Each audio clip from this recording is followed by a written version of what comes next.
Muy buen día tengan todos compañeros, espero se encuentren muy bien. Nosotros somos el equipo número 4 y venimos a hablarles sobre lo que son los inductores y capacitores, parte de su teoría y algunas aplicaciones. Ahora les explicaré lo que es la inductancia. Es un tema algo complicado, pero muy interesante. Para ello mencionaré algunos antecedentes teóricos con los cuales recordaremos algunos conceptos que nos permitirán abordar de manera adecuada el tema.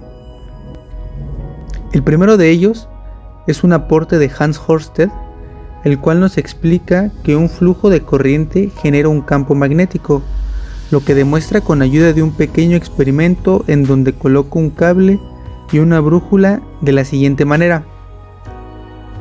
Dejando fluir corriente eléctrica a través de un conductor, esto genera un campo magnético alrededor del mismo, y debido a esto el apuntador de la brújula intenta seguir la dirección del campo magnético generado. Posteriormente, William Sturgeon aportó la invención del electroimán, la cual nos permite obtener lo que es prácticamente un imán, pero generado gracias a la energía eléctrica, con el diseño que se muestra a continuación, el cual consiste en un alambre enrollado, formando varias espiras por la cual fluye la energía eléctrica y así generando un campo magnético. Si aplicamos la ley de la mano derecha, tenemos como resultado que todos van en la misma dirección, por lo cual se suman y concluimos que el resultado es un solo campo magnético potenciado. Cabe aclarar que el tipo más simple de un electroimán es un trozo de alambre enrollado, una bobina con forma de tubo recto. Esto es del tema del que estamos hablando, las bobinas, inductor, inductancias, etc. A continuación mencionaré otros dos temas o dos conceptos muy importantes para lo que estamos abordando. Dentro de la historia, Faraday y Henry tuvieron una gran carrera por el descubrimiento de la inducción electromagnética, la cual básicamente explica que se puede generar corriente eléctrica por medio de un campo magnético o gracias a un campo magnético.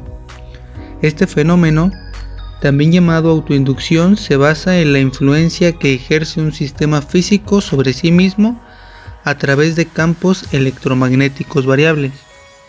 Este logro se le atribuye a Henry debido a que su investigación sobre el tema fue publicada antes que la de Faraday, aunque la de Faraday fuera más extensa y completa en cuanto a información e investigación.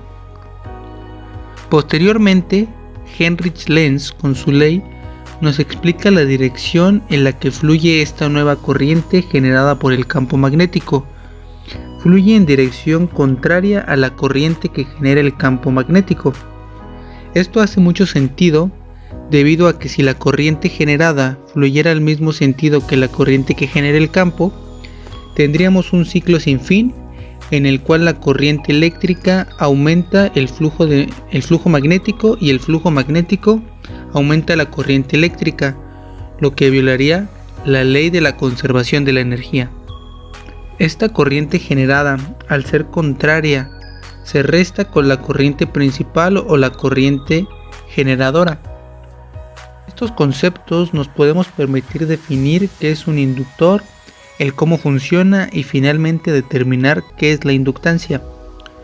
El inductor es un componente pasivo del circuito eléctrico. Esto quiere decir que de cierta manera consume energía y el dispositivo nos permite guardar energía en forma de campo eléctrico debido al fenómeno ya antes mencionado, la autoinducción.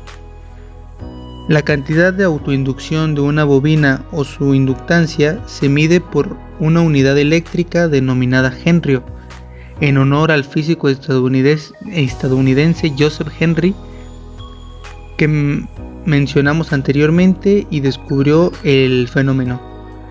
La autoinducción es independiente del voltaje o la intensidad de corriente.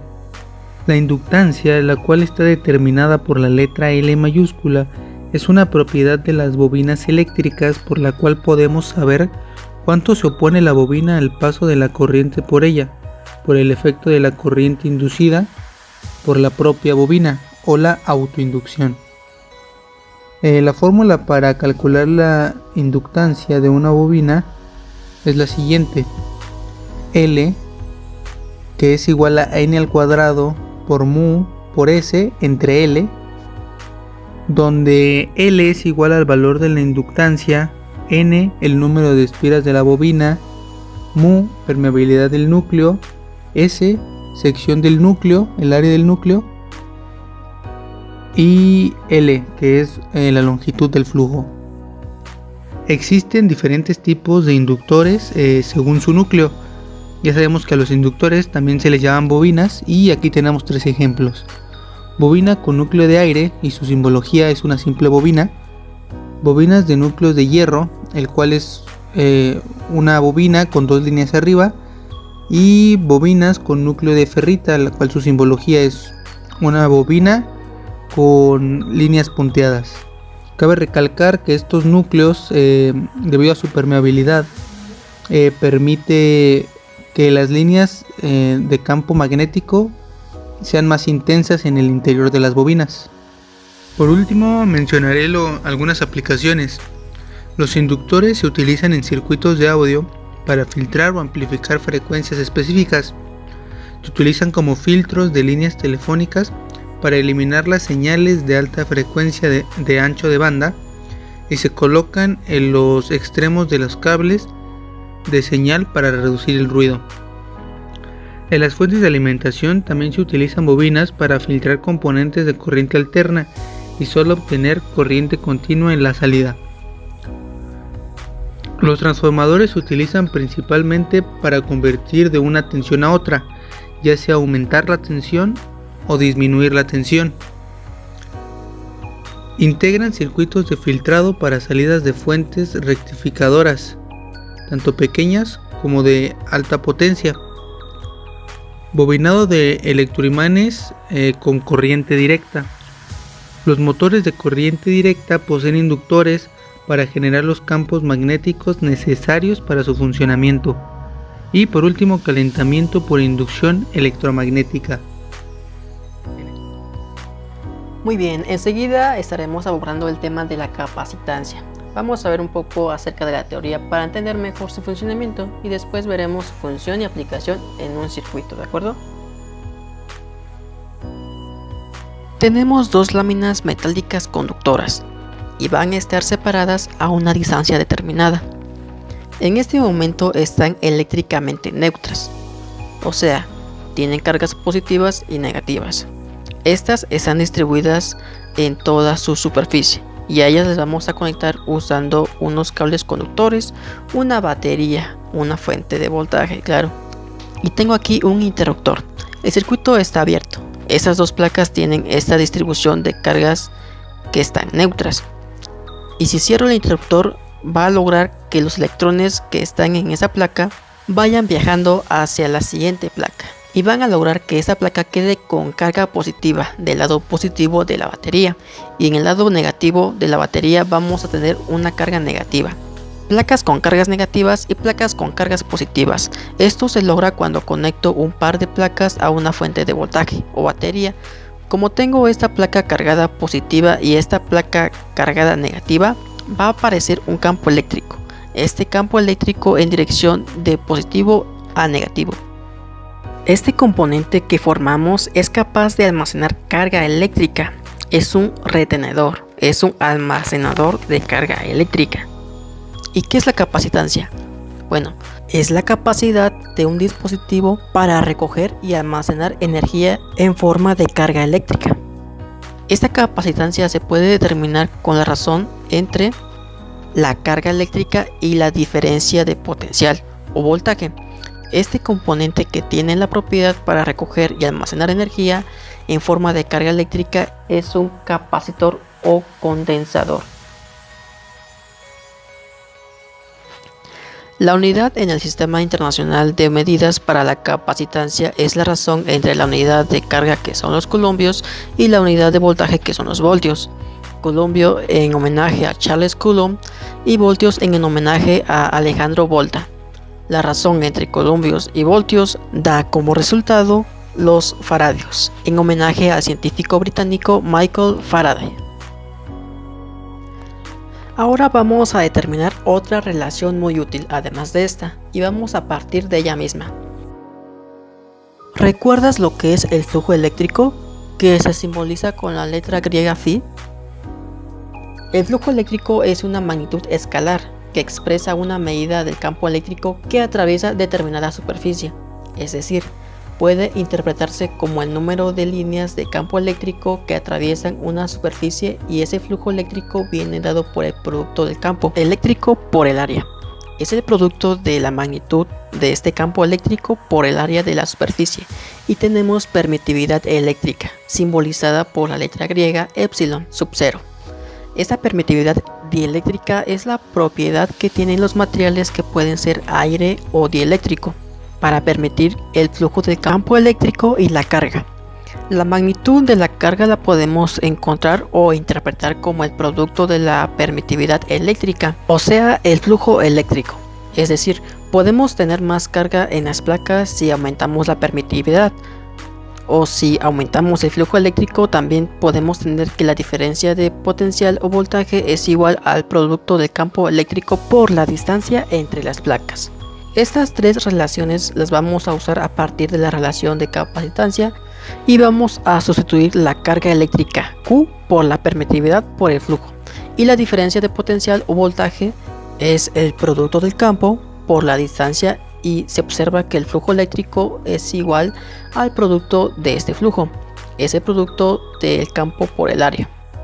Diferencia de potencial o voltaje es el producto del campo por la distancia, y observa que el flujo eléctrico es igual al producto de este flujo, es el producto del campo por el área.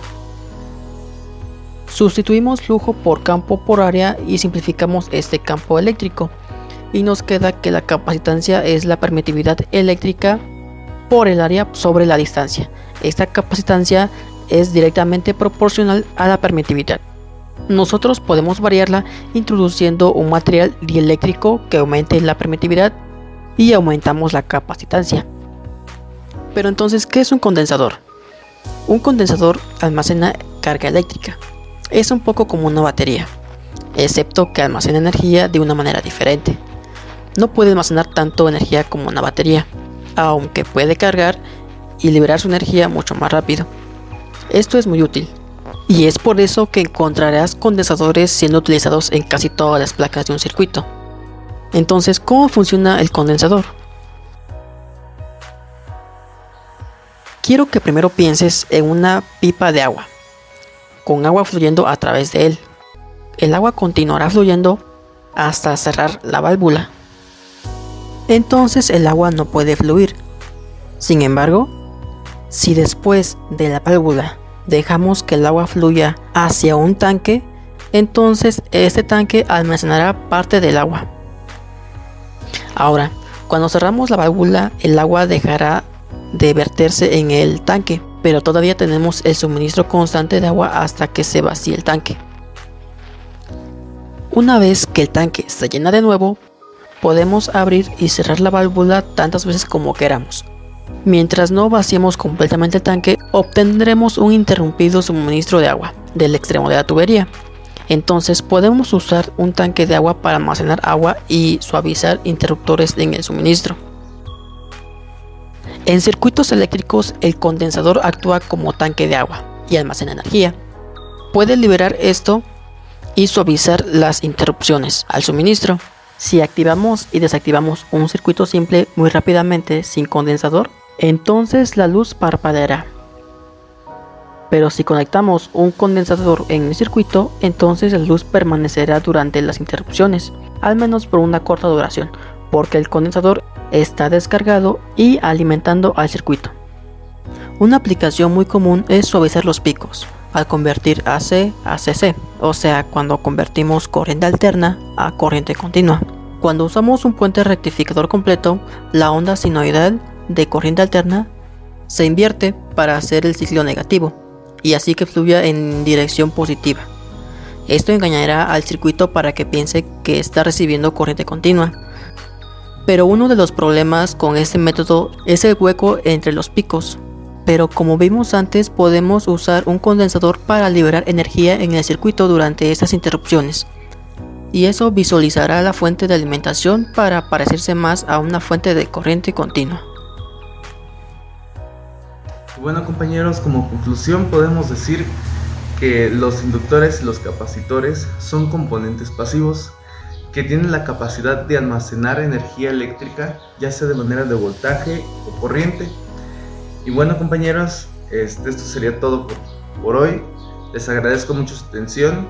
Les pido pulgar arriba, suscríbanse a mi canal. Yo quiero ser youtuber.